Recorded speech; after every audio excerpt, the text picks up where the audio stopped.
Everyone, I am Jimby A. Laurente, BS Crimto, Section L. Introduction. General strain theory is a sociology and criminology theory developed by Robert Agnew in 1992. The theory explains how individuals experiencing stress or strain may turn to crime at to scope. It builds upon earlier theories, especially Merton strain theory, but expands to include a broader range of stressors and focuses on the emotional responses to strain. GST highlights that people who face strain or stress often develop negative emotions such as frustration, anger, and depression. These emotions can push individuals toward criminal coping mechanism to reduce strain, seek revenge, or improve their emotional state. Three sources of strain. Natay loss of positive stimuli. Examples include the death of a loved one or losing a valued position or relationship. Number 2, presentation of negative stimuli. Examples include verbal or physical abuse, bullying, or neglect. Number 3, inability to achieve a desired goal. For instance, failing to reach financial, educational, or status-related aspiration. Effect of strain. Strain causes negative emotions such as frustrations, anger, or depressions.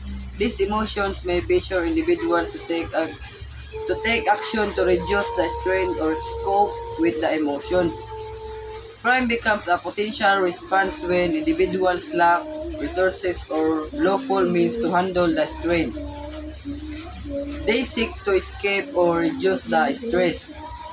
They seek revenge against the source of the strain. They aim to improve their emotional state using drugs to feel better. Merton strain theory and anomie GST draws from Merton strain theory developed in 1940s, which addressed rising crime rates in the USA. Mertons attribute crime to a cultural imbalance in the American society of the time. The societal emphasis on the American dream created a group between cultural goals, success, and wealth. Institutionalized means to achieve those goals, education, and work. This gap led to anomie of a state of a normlessness, where individuals resorted to illegitimate means such as crime to achieve success. Why people cope with strain differently?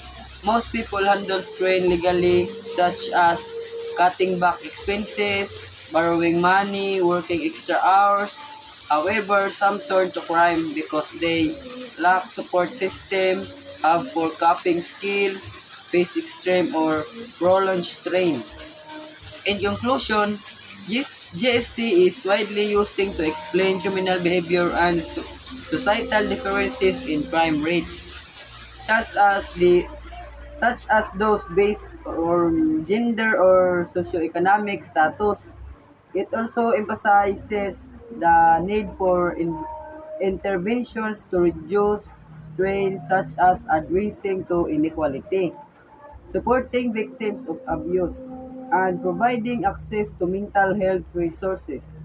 This, ma- this makes GST a vital framework for understanding and preventing crime. That's all. Thank you. Everyone, so my name is Rainier Bainting and I am group porter of Group 4. So my topic is all about the major types of strain. So number 1 is other prevents you from achieving your goals. Number 2 is other take things you value or present you with negative or noxious stimuli. While strain may result from the failure to achieve a variety of goals, as you and others focus on the failure to achieve three related goals: money, status, respect, and for adolescents, autonomy from adults. So ang strain is nagud na perminti ang failure to achieve a variety of goals. Dili ginamawa ang failure to mag-achieve ka sa imong pangandoy.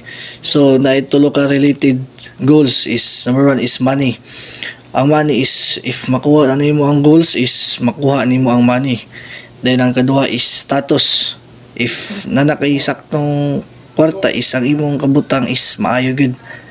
Then ang katulo is respect. Ang respect is most important yun na ang respect tungod if wala pa nimo nakuha ang imong pangandoy, ang respect is permente yun na. Criminals or delinquents often report that they engage in income-generating crime. Criminals and delinquents often report that they engage in income-generating crime because they want money but cannot easily get in another way.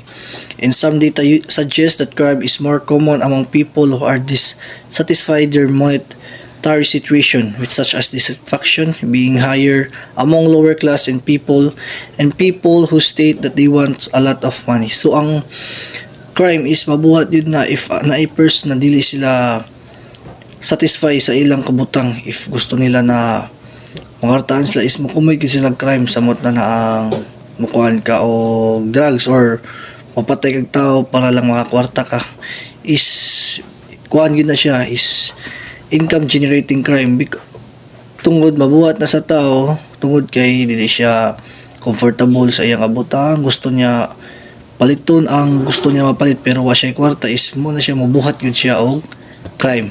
Citizens are often encouraged to be autonomous but they are frequently denied autonomy by adults.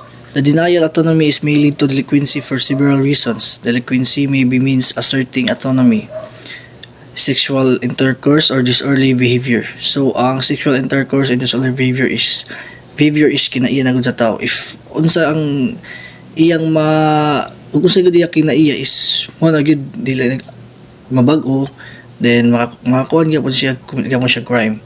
Then achieving autonomy, stealing money to gain financial independence from parents. So ang usa ka tawo is makabuhat din gyapon siya o labag sa batas sa mo nang stealing money. Labag man sa batas para na siya ika-financial sa iyang ginikanan or sa iyang gusto na siya mapalit, or venting frustration against those who deny autonomy. So in addition to the failure to achieve one goal, strain may result when people think something one value or present one with noxious or negative stimuli. Such negative treatment may upset or anger people, and crime may be the result. Studies have found that a range of negative events and conditions increase likelihood of criminal victimization, physical punishment by parents, negative relation with parents, negative relation with teachers, negative school experience, negative relations with peers, neighborhood problems, and wide range of stressful life events like the divorce. Factors influencing the effect of strain of delinquency. Strainful events the conditions make people feel bad. These bad feelings in turn create pressure or corrective action. This is especially true of anger and frustrations, which energize an individual for action, create a desire of revenge, and lower inhibition. There are several possible ways to cope with the strain in these negative emotions, only some of which involve delinquency. Strain theorists attempt to describe those factors that increase the likelihood of a criminal response. So, ang strainful events is mga conditions sa people to make people feel bad. Then, bad feelings in turn create pressure. So, ang strain is makakuha sa din sa kaptao na ma-frustration siya tungod sa iyang kasuko or suko niya sa usa ka tawo na or wala niya nakuha ang iyang butang, is gusto na makuha, is ma-frustrate siya or masuko. Then ang ma-scope ani niya is ang negative emotions, is ang iyang bali ang negative na cause, ang usay dili maayo na resulta mo siya ang mag-cause ni siya ang tungod sa frustration.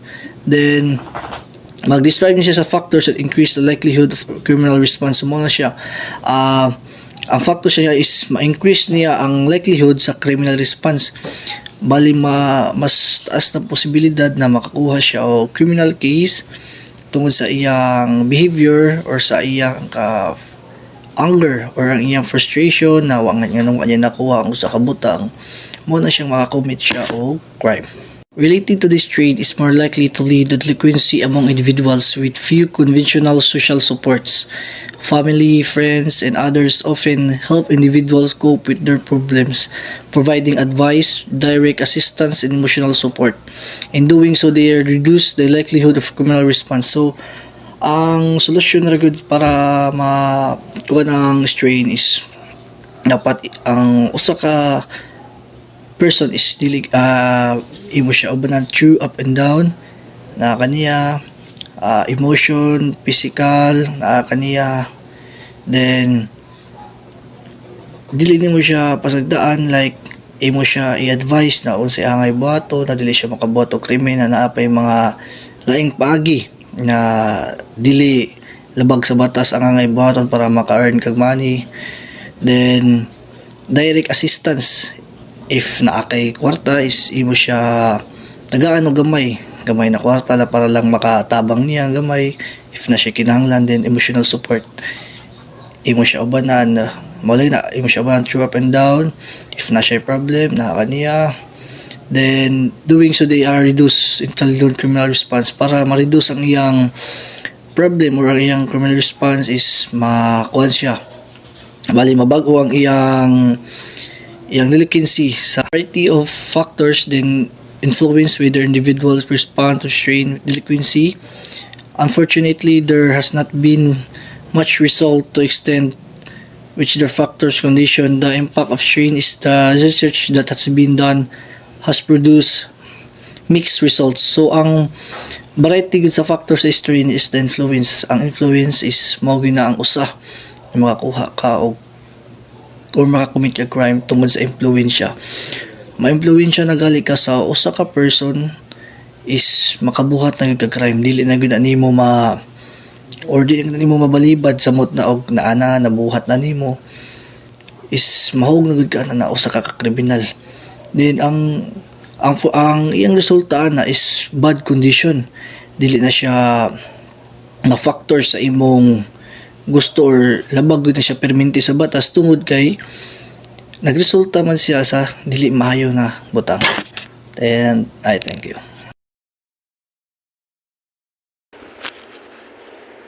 Good day everyone. My topic is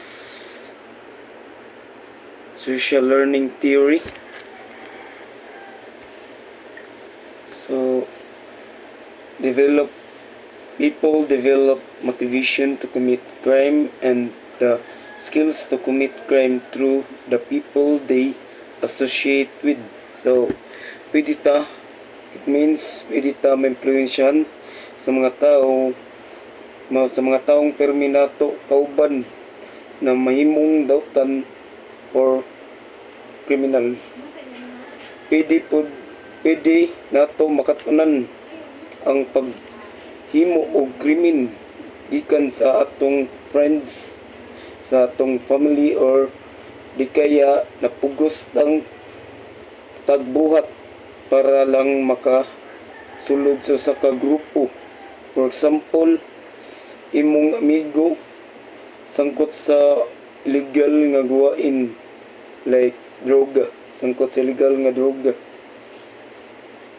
So, dako sad nga chance or posibilidad na ma-influensyan ka na masulod or makapil sa ilang gibuhat nga di maayo. And social learning theory is the theory of learning and social behavior which proposes that new behavior can be acquired by observing and imitating others.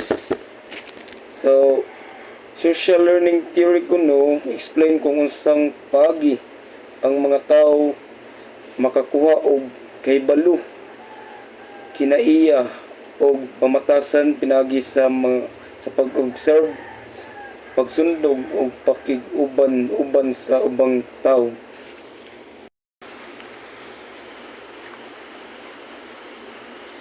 State that learning is a cognitive process that takes place in a social context and can occur purely thoughts observation or direct instruction even in the absence of motor reproduction or direct reinforcement.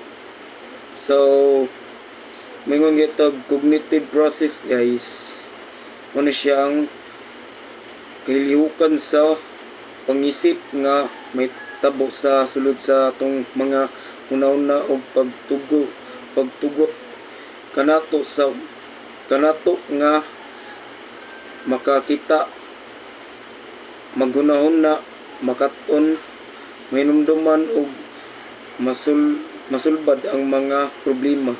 Kini ang mga internal nga trabaho sa atong utok nga naglangkob sa atong mga consciousness o unconscious nga mga kalihukan. So next,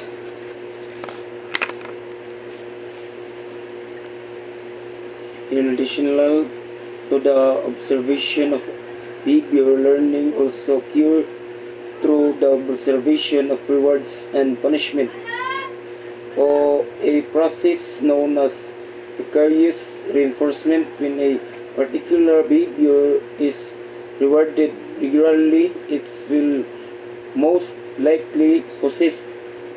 Conversely, if a particular behavior is constantly punished, it will most likely desist. Diri nagsulti bayin sa kung sa unsa pamagi kita nakakaton sa ubang mga tao kung sila maghimog usa ka butang. So for example, nakinakitaan nga usa ka tawo gi hatagan og reward so sa pagbuhat sa usa ka butang. So kita pud mas more pud ta mubuhat og usa ka butang kay kita ganahan man pud og reward nya. Sa pikas nga bahin, kung makita nato nga ang usa ka tawo gi kastigo tungod sa pagbuhat sa usa ka butang, mas gamay nga chance or posibilidad nga mubuhat nato ang samang butang tungod kay dili nato gusto nga kastigoon. So mo ni ang gitawag nga vicarious reinforcement. So diri may balan nato or makantiguan nato sa pagtanaw sa naitabo sa uban kung sila gantimpalaan or kastigo tungod sa ilang action or sa ilang gibuhat.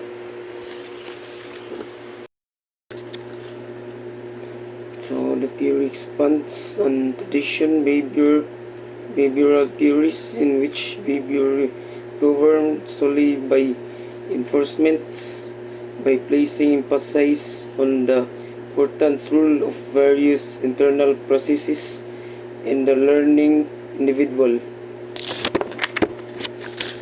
So giingon diri na dili lang kantipala o parusa ang naka-impluensya sa ato na mubuhat, gifokusan ang importansya ang atong loob una-una at pagbati sa kung unsa nato naibawan ang paglihok.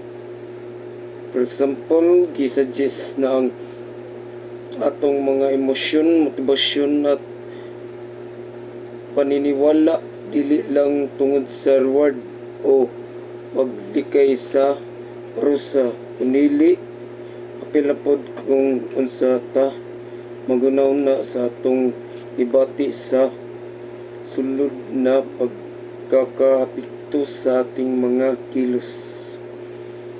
Bueno, dia.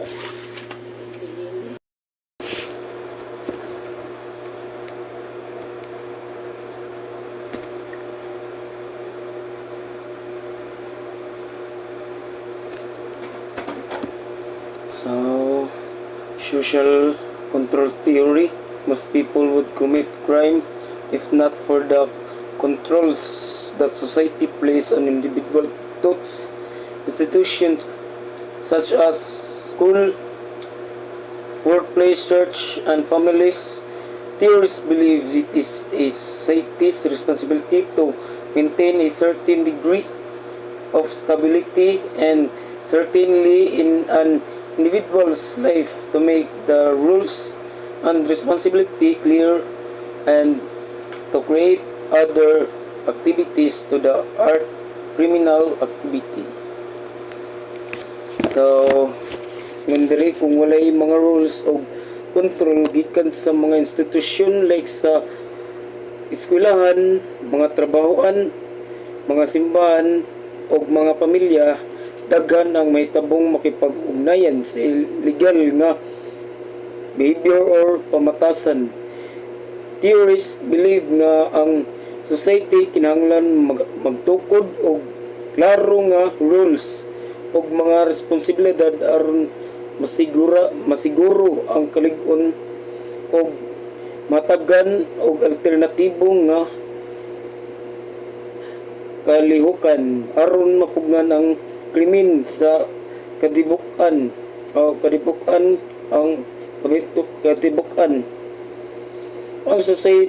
ang society kinahanglan nga adunay mga regulasyon o mga struktura aron malikayan ang kriminal nga behavior or pamatasan.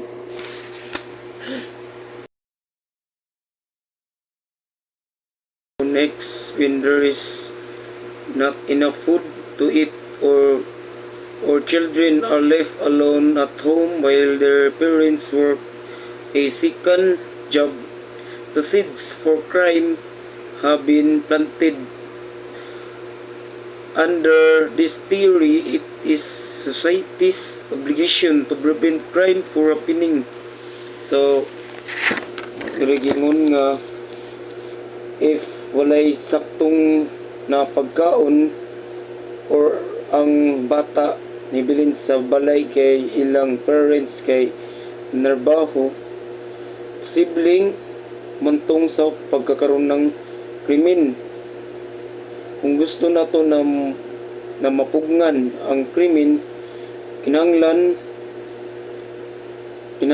sa lipunan na i-ensure ng tanan na ay pagkaon ug ang mga parents na ay oras sa ilang anak.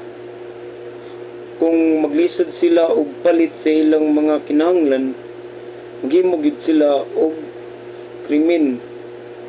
No, kaya mahalaga sa lipunan na alagaan ang mga membro para malikayan ang paghimo og krimen.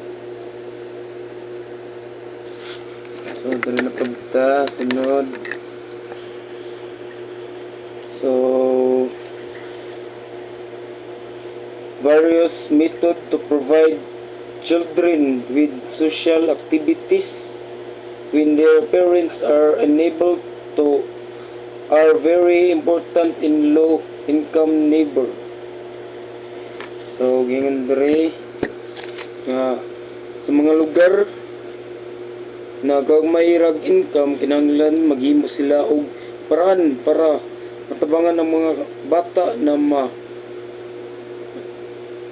makahilobilo si hilobilo kapag wala ilang mga parents kay nagtrabaho para ang mga bata dili matuon ng ilang atensyon sa mga dili maayo na butang. Like for example, mga community center, after school program at youth club. So diri tagan sila opportunity na makipaghalubilo, hanap sila friends nya sabang mga bata at makakaton og maayo nga pamatasan og maayo nga buhat.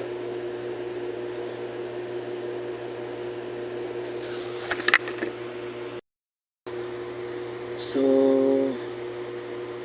giving children an alternative to a life of crime is necessary under this theory of criminology.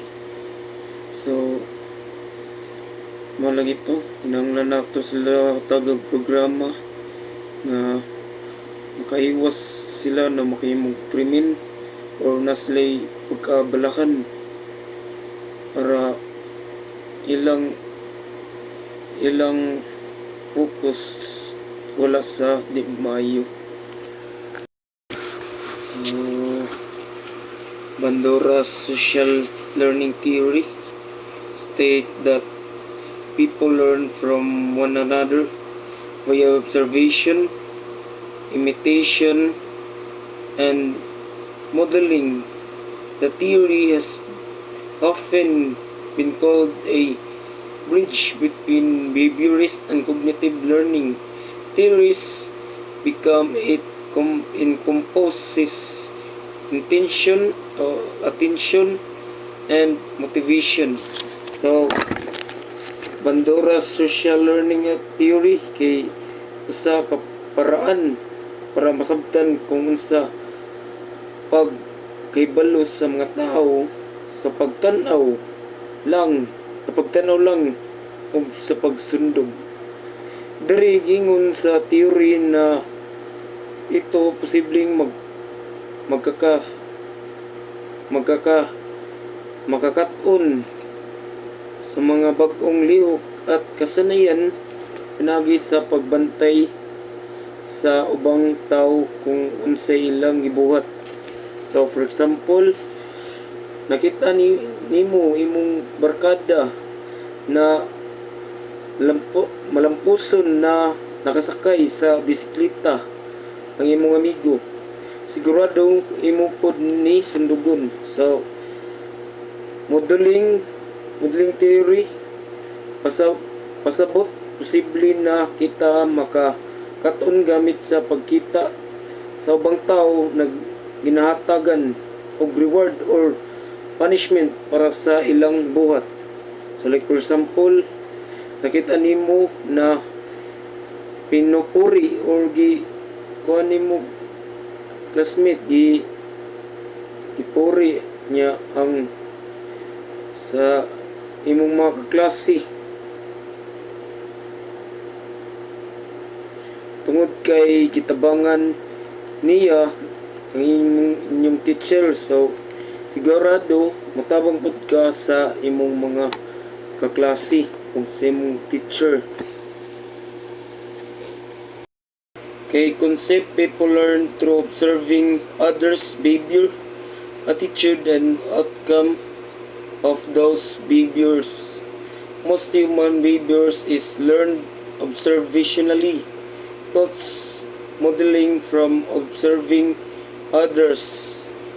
One forms an ideas of how new behaviors are performed, and on later occasions this coded information serves as a guide for action. Bandura social learning theory explains human behavior in terms of continuous reciprocal interaction between cognitive, behavioral, and environmental influence. So kabulong mga tao sa pinagi sa pagtanaw sa mga lihok. If atong nakita ng usa ka tao na nagbuhat sa usa ka butang or bagay, posible nato may balan kung sa mabalo kung sa pagbuhat ato. Mao ni ang tawag nga modeling o paggaya. For example, kung nakitaan sa bata na ang iyong parents pero gaingon og po or opo, posible makakaton pud siya parehas sa iya mama. So ang social learning theory na gisgutan ni Bandura ay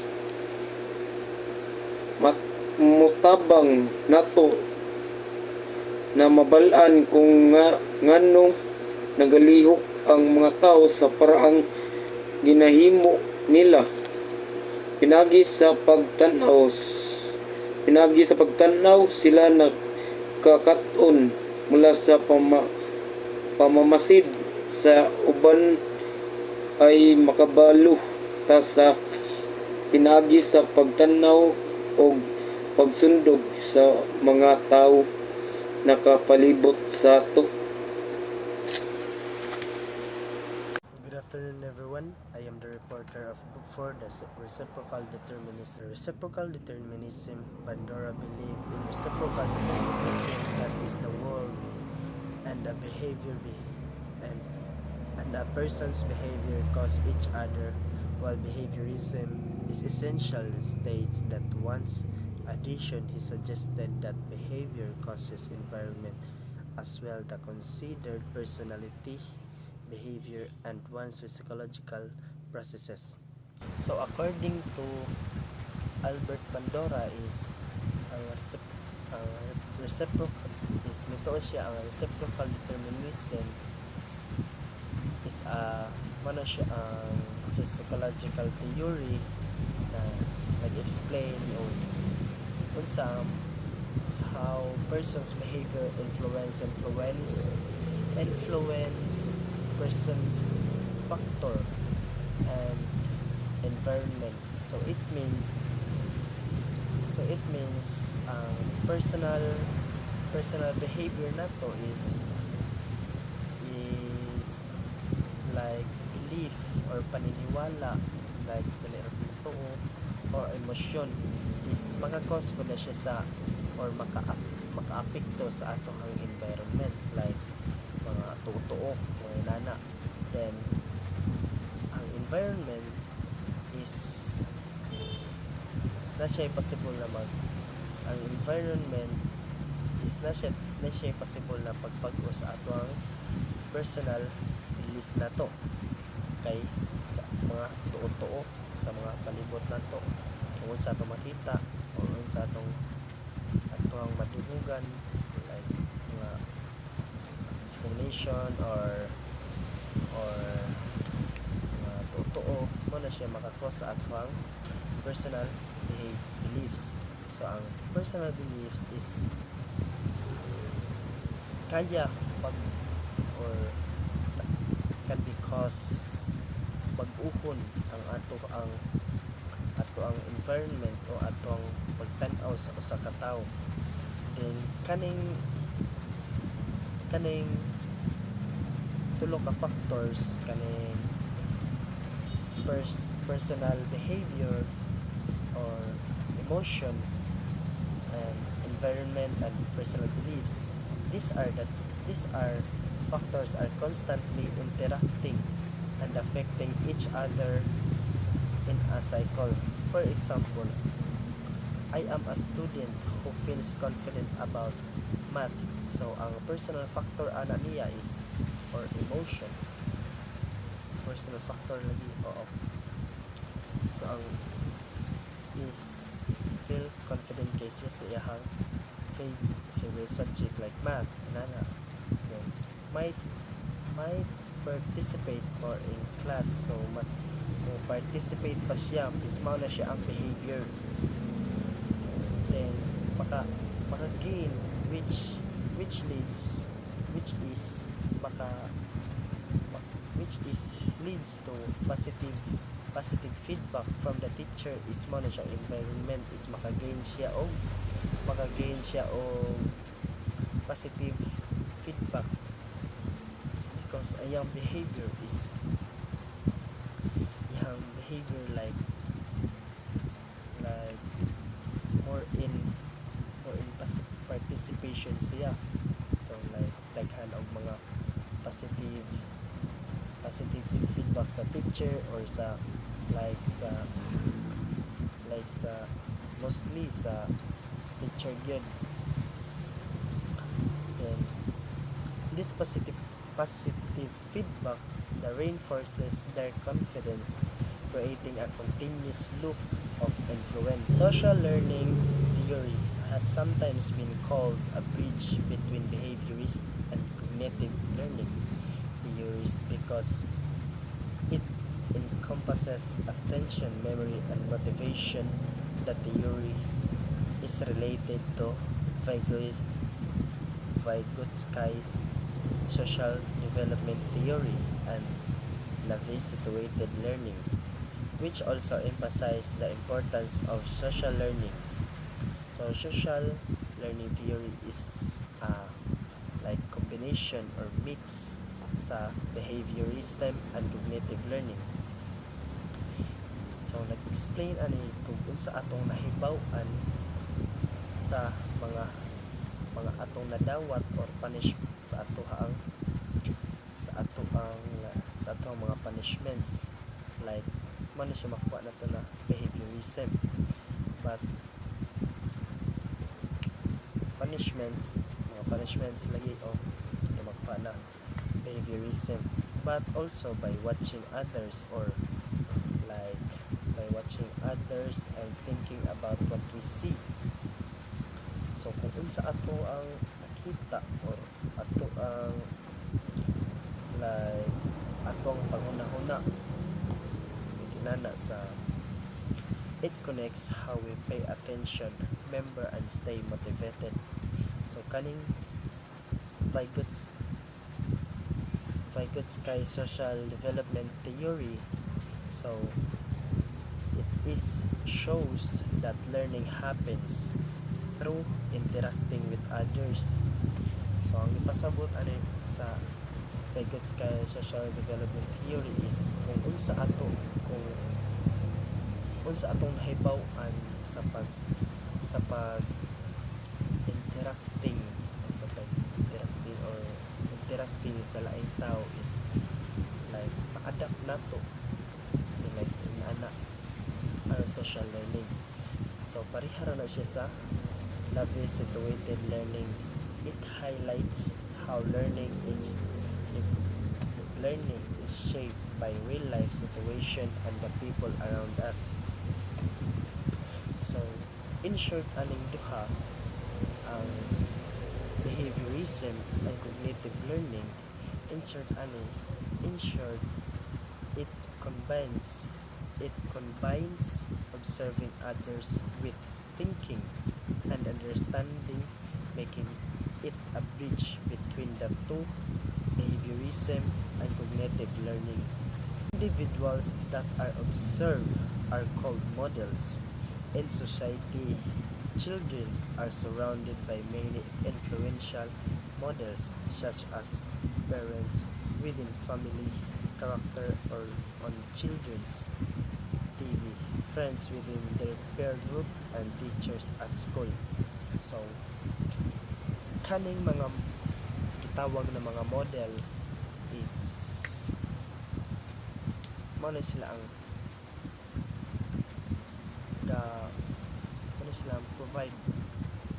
provide examples of behavior to observe so atong mga nakita and imitate masculine and feminine, pro and antisocial, etc. The first child is more likely to attend to and imitate those people it perceives as similar to itself. Consequently, it is more likely to imitate behavior modeled by people of the same gender. So the first child is mo na siya ang mas muhatag og attention sa iyang mga oldest or sa iyang father, like iyang mga parents, if tambagan siya kay mas makita man niya ang iyang kaugalingon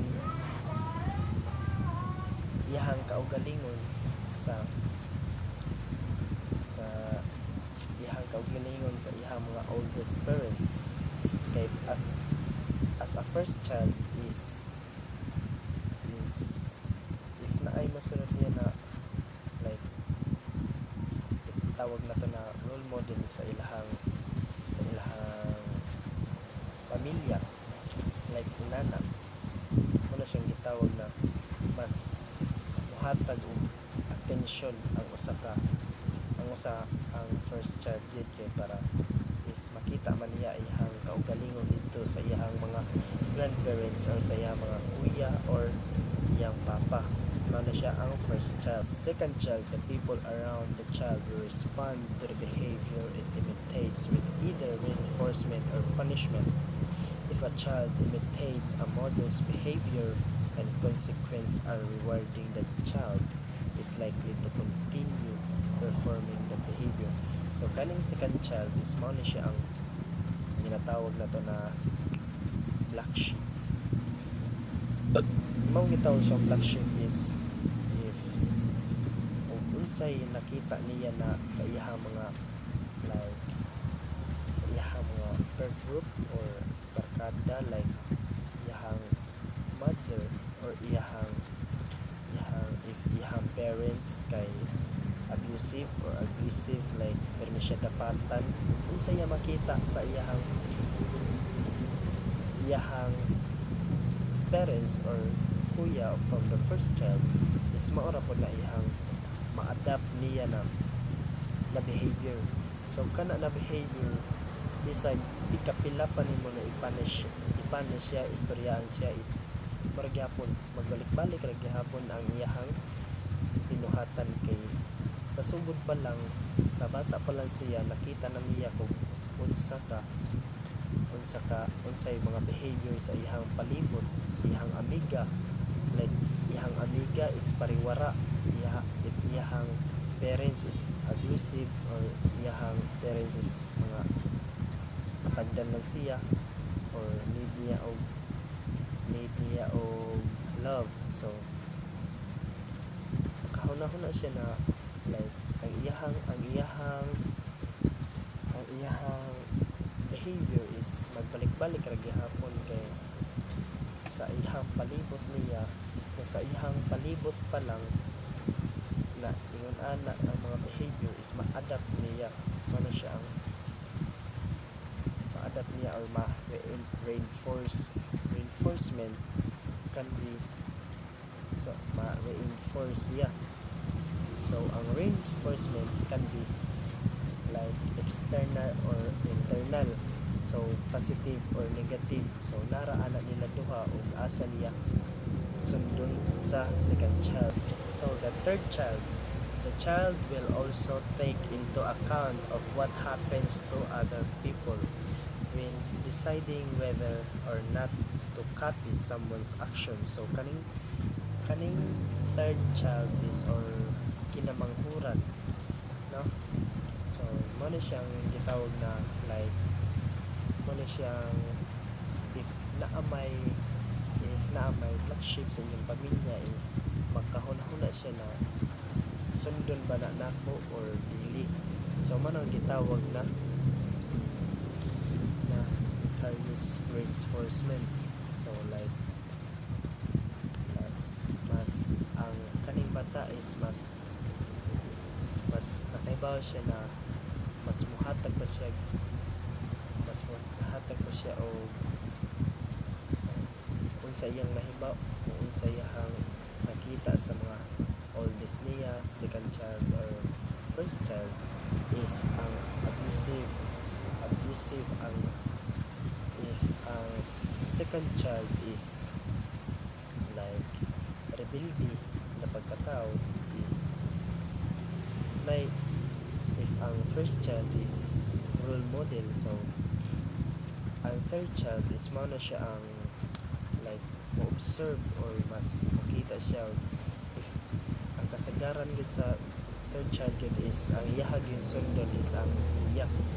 So if makita sa third child na ang iyahang kuya is good role model is iyaha sundon ang iyahang kuya kontra sa second child or depende ra na sa situation sa pamilya. Term identification as used by social learning social learning theory is similar to the Freud term related to the Oedipus complex. So ang Oedipus complex is muna siya ang psychoanalytic theory is proposed by Simon Freud. So i-describe ni Simon Freud na ang bata is unconscious desires for opposite sex parent and jealousy or rivalry toward the same sex parents. So for example is kamo duha is involved mo sa internalizing or adapting another person's behavior. Adapting other person's behavior, it means incorporating their actions into your own. So imo harag gyapon adapt ang ilahang mga behavior imo ra gyapon gi-adapt. However, during the Oedipus complex, the child can only identify with the same sex parents, whereas with social learning theory, the person, child or adult potentially identify with any other person. So identification is different to imitation, as it may involve a number of behavior that being adapted. So ang Oedipus complex by Simon Freud, ang Oedipus complex is mo na siya nag-base sa unconscious gendered or same-sex parents.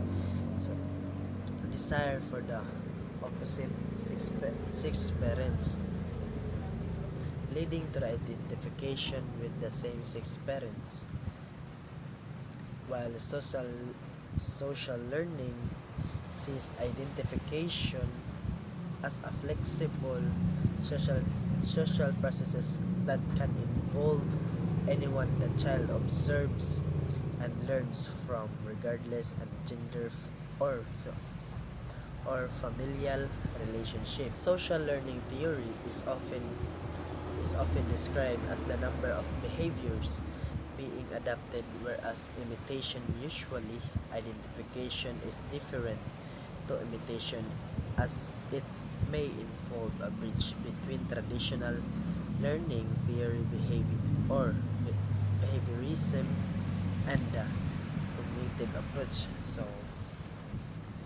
kani sila is this is because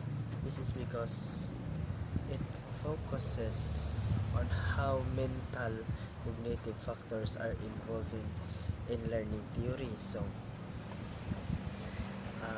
imitation is mao na siya ang copying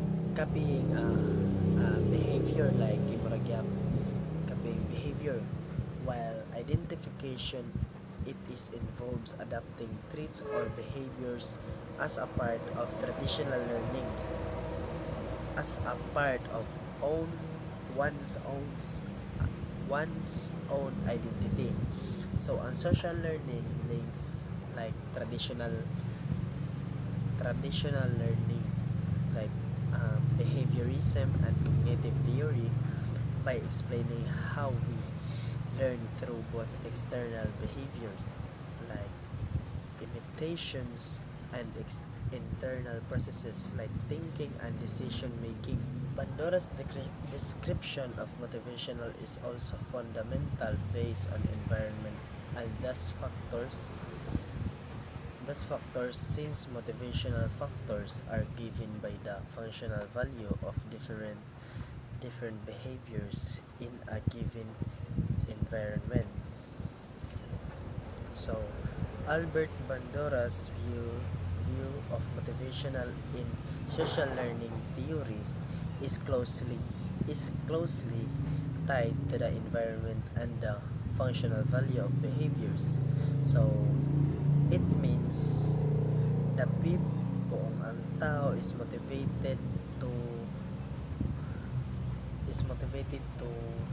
engage niyang uban ang uban behavior based on how useful or rewarding those behaviors are in their specific social environment context.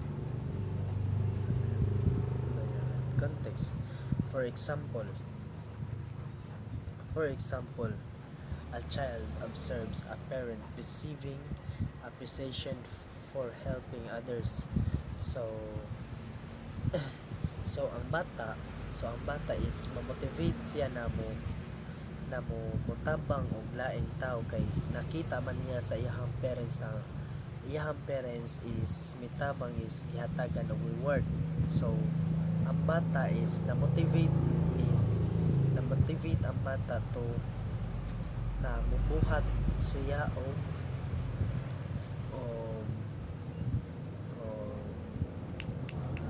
motivate siya na or motabang siya, like motabang siya para mahatagan siya reward pero in a good way. So this example illustrate how observing positive behavior coupled with reinforcement motivates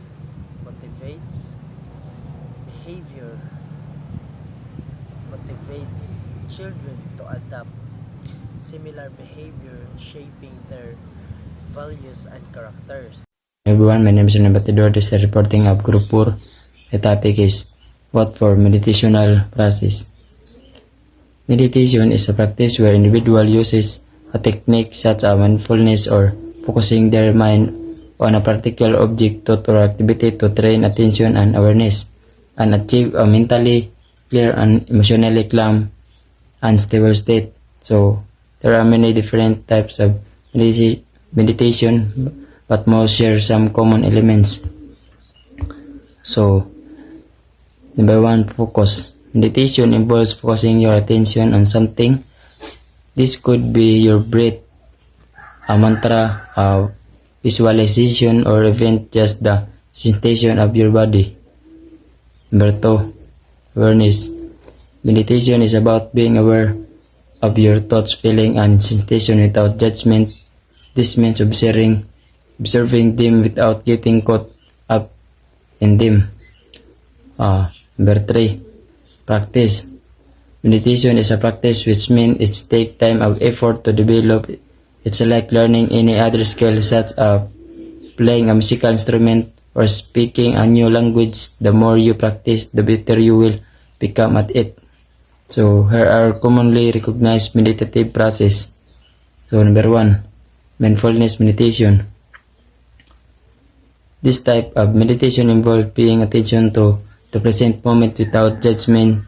You focus on your breath, sensation you as feeling as they arise, observing them without getting carried away by them.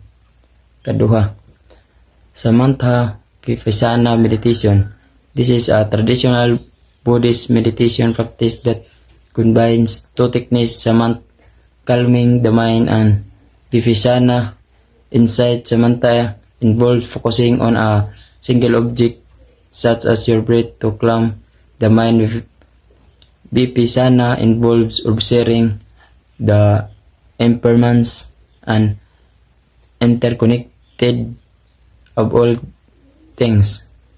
Katulo, transcendental meditation is a specific from a mantra meditation. It involves silently repeating a mantra, a sound, or word to quiet the mind and translate thoughts. So, kaupat, progressive muscle relaxation.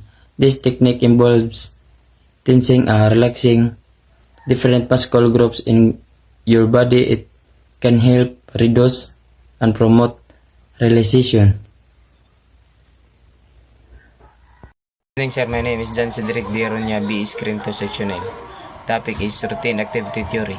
Routine activity theory believe that crime is inevitable, and if the target is attractive enough, crime will happen effectively, measures must be in place to deter crime from happening.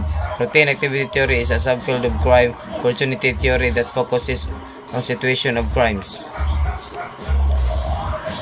The premises of routine activity theory is that crime is relatively unaffected by social causes such as poverty, inequality, and unemployment. For instance, after World War II, the economy of Western countries was booming and the welfare states were expanding. Motivated offenders are individuals who are not only capable of committing criminal activity, but are willing to do so. Suitable targets can be a person or object that are seen by offenders. Routine activity theory is based on the assumption that crime can be committed by anyone that has the opportunity. Routine activity theory states that in order for a crime to be committed, three specific criteria must be involved. These criteria are there must be a motivated offender, a suitable target, as well as the absence of capable guardian. The general lifestyle of an individual plays an important part in the definition of routine activity theory. The more one is exposed to criminal behavior in everyday lifestyle, the higher the likelihood that a person will commit criminal activity.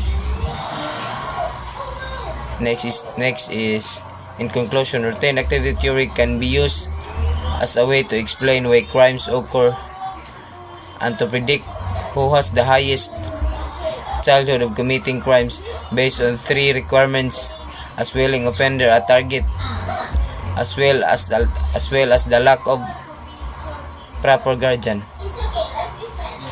Routine activity theory is a theory of crime events.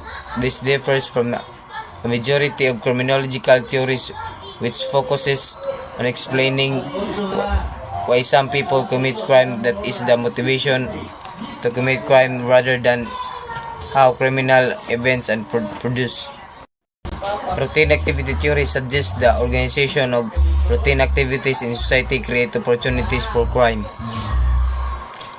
In their initial formulation, Cohen and Felson postulated the changes in the structure of the patterns of daily activity of people in cities following World War II could explain the rise in crime that had occurred according to leading studies at the time. Their hypothesis was that modernity had facilitated a convergence in space and time likely offenders with a legal goal committing crimes against suitable targets in the absence of capable guardian. Routine activity theory is in short an attempt to identify as a macro level criminal activities and their patterns through explanation. So good day sir, good day classmates. So I am Bea Ginukor and I am going to report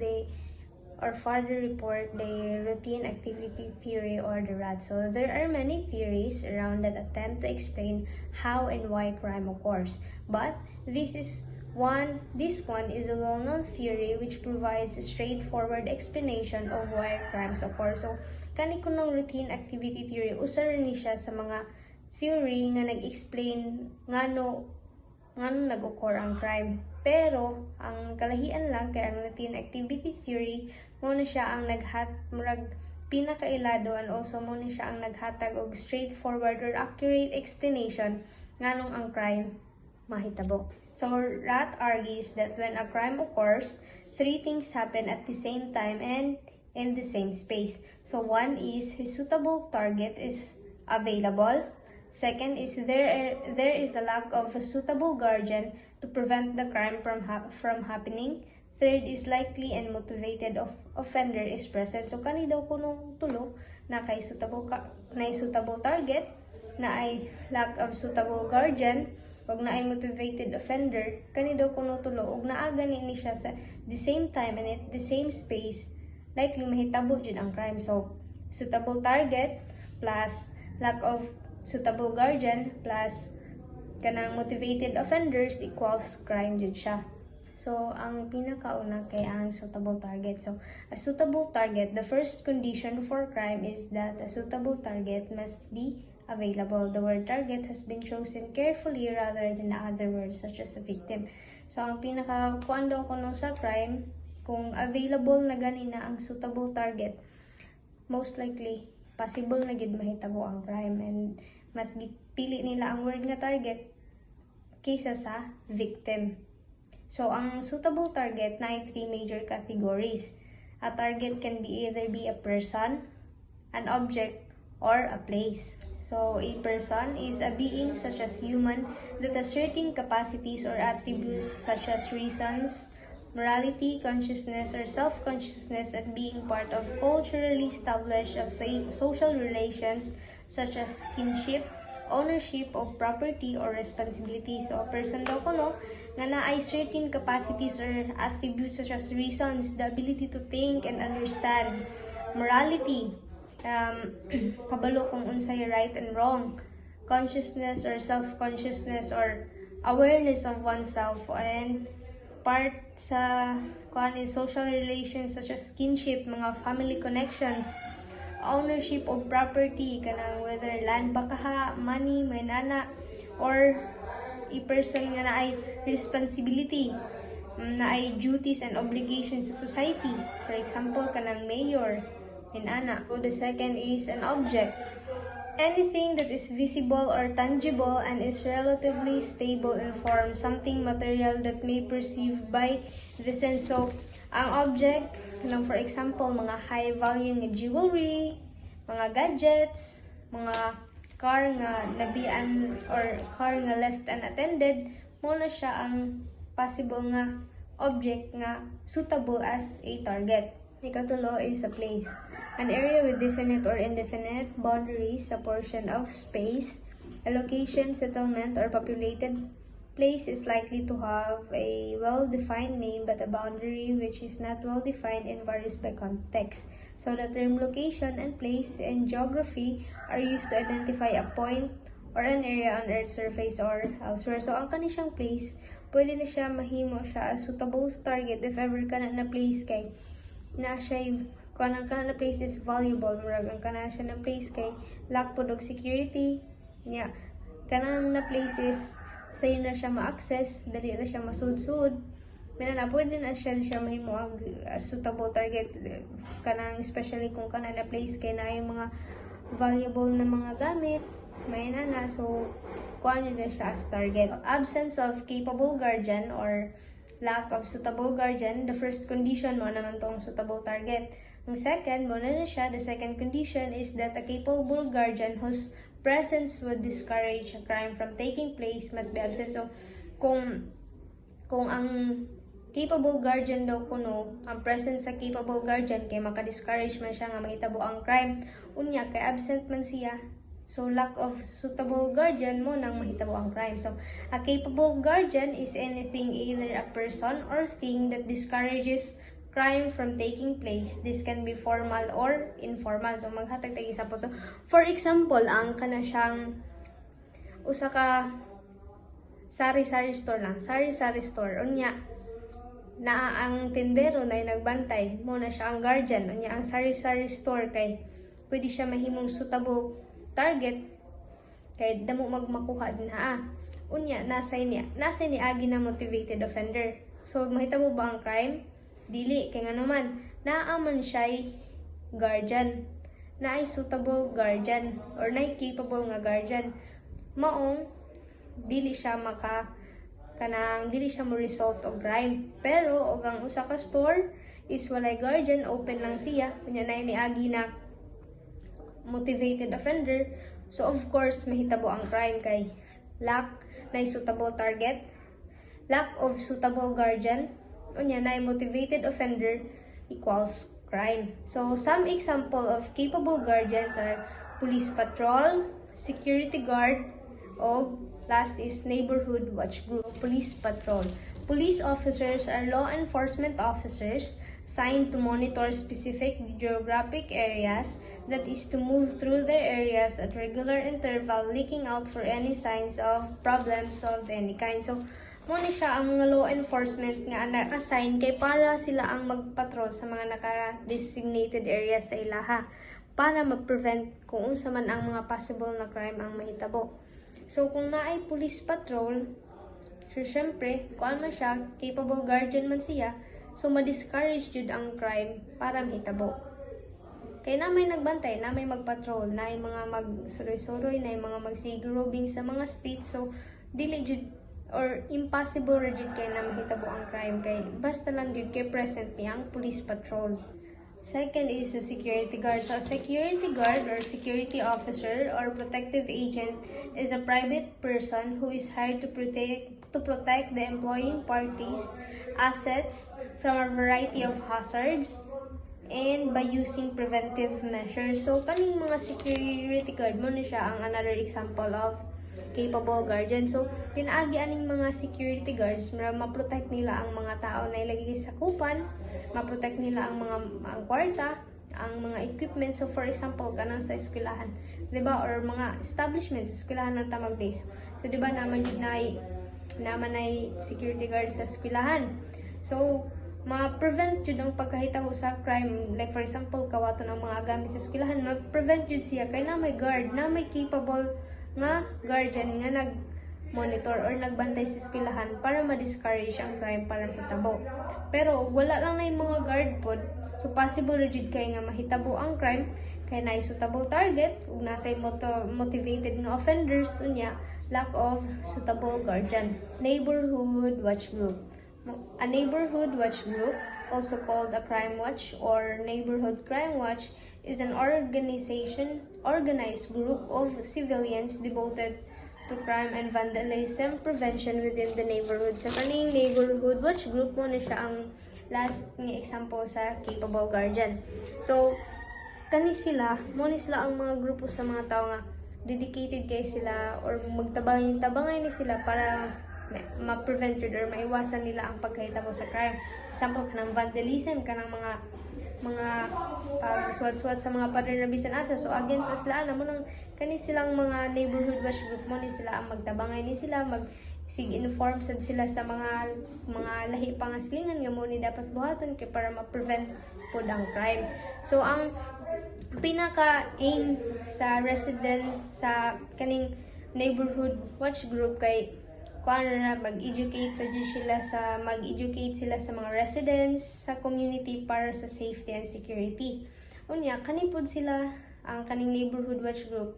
If ever na yung mga suspected ng mga criminal activities, ang pinaka-kuan jud nilang buhaton, gina-encourage ni sila nga mubuhat lang is pag-report lang sa mga authorities. Dili na sila mo get involved, dili na sila mo apil-apil. Ang ila lang jud kuan is mo-report sila largo sa authorities if ever na yung mga suspected na criminal activities. So nasa na yung mga guardians nga pwede things lang kanang pinaka-common CCTV, ng alarm system, inana niya. Ang kani po dayong inani, guardian na inani, kanang pwede po siya present siya pero ineffective siya. For example, kanang CCTV. Bisan pag nagbutang ka dra og CCTV, pero ang imong pagkabutang sa camera sa CCTV is wala na sakto ang angle nga tuwa sa nahitabuan sa crime. So, di ba guardian siya pero ineffective gihapon siya. Nya kanang mga staff sa mga shop. So, kani sila pwede sad ni sila mahimong ineffective bisan capable guardian sila. Kay kung wala day sila kanang sakto or wala sila sufficient nga training or awareness kung unsaon para ma-prevent na nila nga mahitabo na siya na crime. Last is the likely offender or motivated offender. Mano siya ang katong third condition sa RAT, sa routine activity theory. So, when a suitable target is unprotected by a capable guardian, there is a chance that a crime will take place. And the final element in this picture is that is likely offender has to be present. So, kung ang suitable target kay dili siya protected sa capable guardian, yan ay motivated offender or likely offender, so mahitabo dyan na siya ang crime. So, Kaarat looks at crime from an offender's point of view. So a crime will only be committed if a likely offender thinks that a target is suitable and capable guardian is absent. So kung naana sa kuan para to for example, kung example na ganihan na katong store, kung suitable target kay naana o walay capable nga guardian, so unya na ay likely offender, so mahitabo jud na ang crime kay naa naman siya. Nakita naman niya nga na i-target unya walay nagabantay, walay guardian, so mahitabo na jud ang crime. So ang likely offender have many different reasons for committing offense: gain or need, society, experience or environment, and beliefs. Na itulo, gain and need. Ngani sa gain and need, na under niya ang poverty, to feed a drug habit or greed. So poverty kaproblehon murag ang nag-push nga sa likely offender nga buhaton na niya ang crime is tungod sa poverty, or to feed a drug habit, kanang na yung mga na-addict na sa drugs, so makakabuhat na lang sila og crime, makakapangawat sila may anak kay para lang makapalit sila og makuha nila ilang kaugalingon na makapalit sila para makuha nilang ka addict na. So ikatulo is greed, mo kasakim or gahaman ka inana. Second one is the society, experience or environment. Una is living in a culture where crime is acceptable. Nagapuyo ka sa lugar kung asa or sa civilization kung asa ang crime kay dawat ra or murag gihimo na nila og kuana mabuhat ng tanan kay sakto ra man na mo nang murag na adapt nimo. Kaduha is because of peer pressure, ka na pressure ka, na pressure ba ka sa imong pamilya ba ka or sa imong mga barkada nga mao ni ikaw wa kay nana buhatan na lang na kay para makakuha ka og mga inana na butang para makakuha kasi mo gusto murag na pressure na ka ba mukala ka sige murag na moy nagtud nimo ka para mabuhat ka ana na crime. Portion murag gipugos ka nga buhaton na or against siya sa imong will ba pero nabuhat jud nimo kay gisigihan lagi kag pugos. And lack of education and poor employment prospects connected na jud sila. So lack of education wa kay sakto na kuan sa education wa ka eskwela mao nang maglisod sad ka og kuha o maglisod sad kag panarbaho mao nang rason nga makakommit sad ka og crime. And family background or nana sa inyong mga lahi sa inyong pamilya nga mubuhat mo crime, ma-adapt jud na nimo once na ka jud ana na jud ka kauban nila. Makita man nimo na sakto ra siguro nila gibuhat kay mo may gibuhat sa pamilya, which is wrong. And sunod is mental illness, na kay sakit sa ulo, na kay sakit sa utok, wala kay sakto na panghuna-huna. And poor housing, nakapuyo mo sa squatter area baka inanaw niya murag nana si mo ganahan na kay ka nga moasin sumo ba mo nang sa ka-eager ni mo nga moasin sumo sa mali na napaagi ni mo gibuhat. And in vain, nasuya ka, for example naigamit dira si mo kaila nya nasuya ka kay wakay nana nya wa nakita imong kaila nya na kay kadto na imong target nya motivated na ka, syempre mahitabo jud ang crime, kaon jud na nimo nya. As rebellion against authority, nag-rebel ka sa mga authority kay murag wala ka ni uyon sa ilang pamaagi. Last kay belief, a belief that crime in general or particular crimes aren't wrong. So ang ilang tinuuhan gituuhan nila nga in general man or nga na lang nagipili nga crime kana ang pagbuhatan na is dili sayop muna ang ilang tinuuhan. Usa pud na sa rason kung anong ang mga motivated offenders mo commit of crime. Ikaduha is a protest on a matter of principles. Marag connected sila sa number one, like ilahang prinsipyo nga mo dyan na ilang gituuhan. So bisan pagkabalo na sila sa unsa pa himuong consequence, marag okay lang nila i-face ang consequence as long as nabuhat nila ang ilang gituuhan or ilahang mga principles.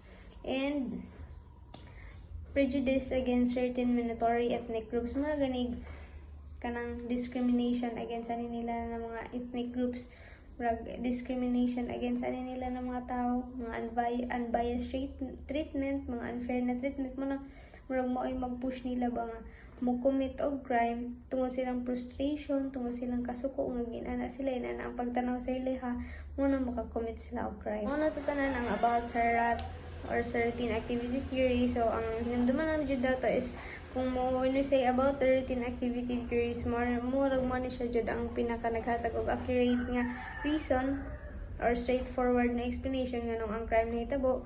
Yung na siya 3 elements which is katong suitable target, lack of suitable guardian, o ang motivated offender. So kung naga niyang tulo kana motivate suitable target plus lack of suitable guardian plus motivated offender, so mo equals to crime din siya.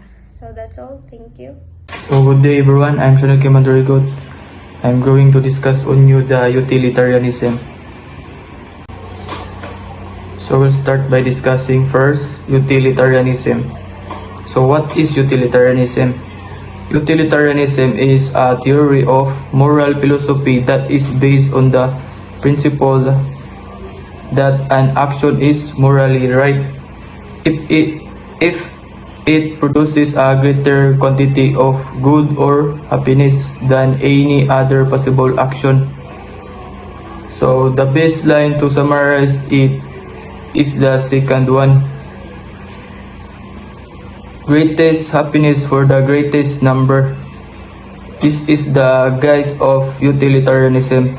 You can say that an action is morally good if it produces greatest happiness for the greatest number of people. So take note, we're not just looking for the quality but also for the quantity of what quality of the happiness gained or attained by a person by doing that up, and also the quantity, the number of people being affected by your action.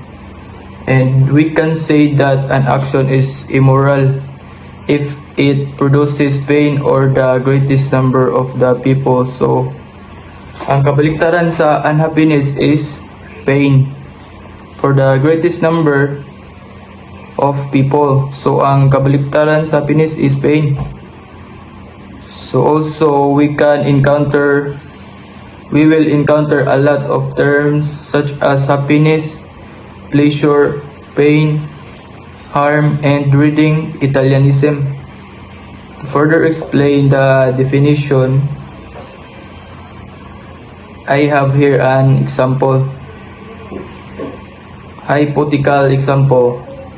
So, hypothetically, you are a doctor and has only 5 doses of vaccine. Also, you have 5 patients.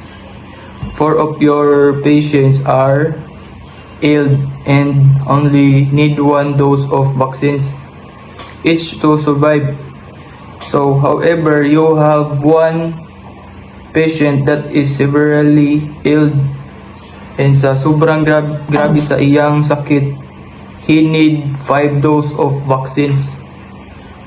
In the utilitarianism's perspective, how would you address that problem, and what will be your remedies, or solution and that problems? Would you rather cure that person na naka-experience o grabe na sakit, or give all the 5 vaccines sa person na naka-experience o grabe na sakit?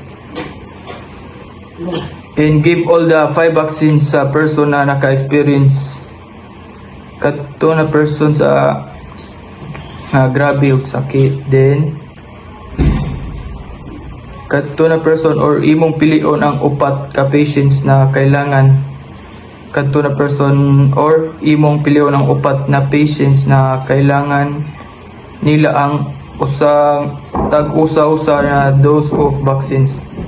As what I said, ang pinaka-guess sa utilitarianism is greatest happiness for the greatest number. So, sa kadtong gihatag na ko na example, of course, as a doctor, following or will guidance of the utilitarianism perspective, you will choose to save 4 patients na kailangan nila og tag-usa na dose of vaccines in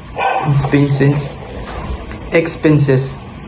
So, matop lang sa life sa usa ka patients na kailangan sad niya. Siyempre, og pilion nimo ang 4 na patients, you also have to consider na you are sacrificing the life of that person. You can justify that action kay daghan ang makikinabang og imong pilion ang for na patients instead na i-cure or pagalingon nimo ang isa ka patient. So, for ang ma-disregard since mahurot rasad sa usa ka patient, then mautong giingon sa utilitarianism. Greatest happiness for the greatest number. So, og pilion nimo ang 4 ka patients, sila sad upat ang maka-experience og happiness, and mas daghan ang maka-experience og happiness kaysa gipili nimo ang isa. Also, on discussing that, we can conclude that utilitarianism is consequentialism in nature. What do we mean by consequentialism? So easy to define. Kay from the word itself, consequences, meaning to say we are after the consequences of an action. We are after the result, that product of an action. So, consequentialism says that no action is good or bad in itself. Rather, it is good or bad only in terms of its consequences. Meaning to say, for example, the act of stealing, you cannot conclude dayon kay na ang pagpangawat is sayop good. Kay sa consequentialism, kay ang kailangan nimo i-consider is yung kay ang result or consequences sa imong gibuhat. So for example, nangawat ka para nakakay ipakaon sa imong family, and imong family is family of 12, then you can justify in the perspective of the utilitarianism. Kay siyempre, nangawat ka para sa ikabubusog o ikalipay sa imong family, which is family of 12 plus ikaw pang 13. So mas daghan ang nanginabang kay sa, for example, usa ka tao ang imong gikawatan, and kadtong imong gikawat na kwarta para ramansad sa imong family. So you can justify that. But if the art of stealing will cause more harm than more happiness to other people, to greater number of people, then that act of stealing will now be considered immoral. For example, you are a politician and you are stealing kaba ng bayan. By stealing sa kaba ng bayan, so ang taong bayan ang maapektuhan, din maibanan ang ilang projects, quality projects, ilang food pang-adlaw-adlaw, and ang way of living sa tao is ma-sacrifice. Therefore, mas daghan ang maka-experience of pain rather than ng happiness. Pero ngara nimo maingon act of stealing is immoral unless of the first example, act of stealing can be justified. Kay mas daghan ang makinabang, mas daghan ang naka-experience og happiness kaysa pain. Maunang giingon sa utilitarianism. Let's proceed now with the prominent philosophers.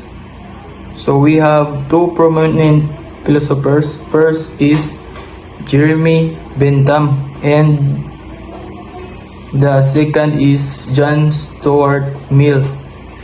We'll start by discussing first Jeremy Bentham, because Jeremy Bentham is the one who founded the utilitarianism. Kay siya ang kinaguriang father of the utilitarianism.